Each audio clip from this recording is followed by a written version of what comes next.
кыргызстандыктардын жүрөгүн атасы таштап кетип, багуудан калган үчүн балдар үйүнө барууга аргасыз болгон Бакай оорутtu.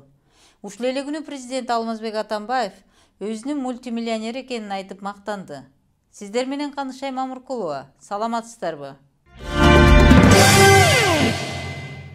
Коммерсант гезитинин кабарчысы Андрей Колесников үчүнчү жактан сүйлөшүү деген макаласында Кыргыз президенти Алмазбек Атамбаев Владимир Путинди өзүнүн ала арча резиденциясында кабыл алды. Андан башка кайсы жерде кабыл алмак эле. Бишкек шаары көзгө комсоо көрүнөт. Анан аны мейманга көрсөтүү ашыкча болсо керек.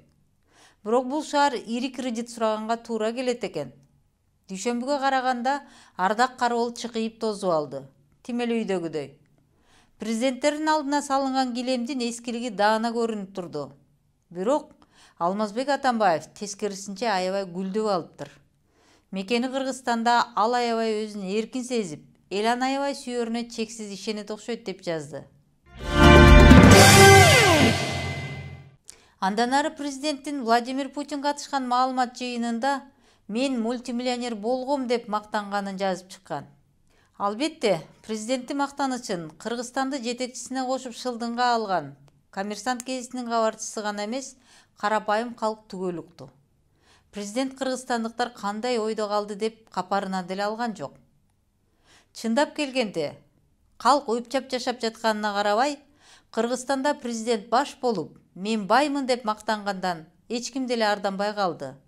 Мунун өзү элдин бай жана кедей деген эки тапка бөлүнгөнүн жана президент баш болгон байлар элди көзүнө илбей калгандыгынын белгиси деп түшүнүүгө болот.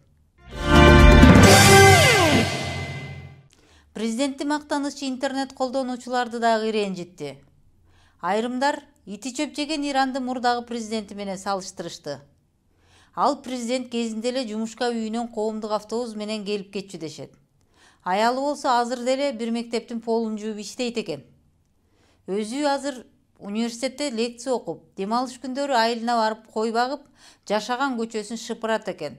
Болгону атасынан калган чек-арандын четиндеги эски үйү менен машинеси бар экен деп жазды Facebook колдонуучу. Көрүнүктүү саясатчы Өмүрбек Текебаевдин камакка алынышынын себептеринин бири мына ушул президенттин байлыгы болгонун президент жана анын айланасындагылар жаап жашырганы менен карапайым эл жакшы эле билет. Президенттин акыркы 6 жылдагы декларацияга кирбеген байлыгын айтпаганда дагы баас асманды чапчыган хан сарайы канчалык. Президент асман тиреген үйүндө 60 жылдыгын өткөрүп ырдап жаткан мезгилде 2 жашар картонго уктаган Исхактын окуясы кыргызстандыктарды дүрбөлөңгө түшүргөн. Чынында президент өзү мактанып жаткандай бай. Ачык саясат гезитинин 2010 жылдын 2-сентябрындагы санына Водолаз каймана аты бар Максат Абакиров аны мал жаны менен чыккан адам деп мактаган жайы бар.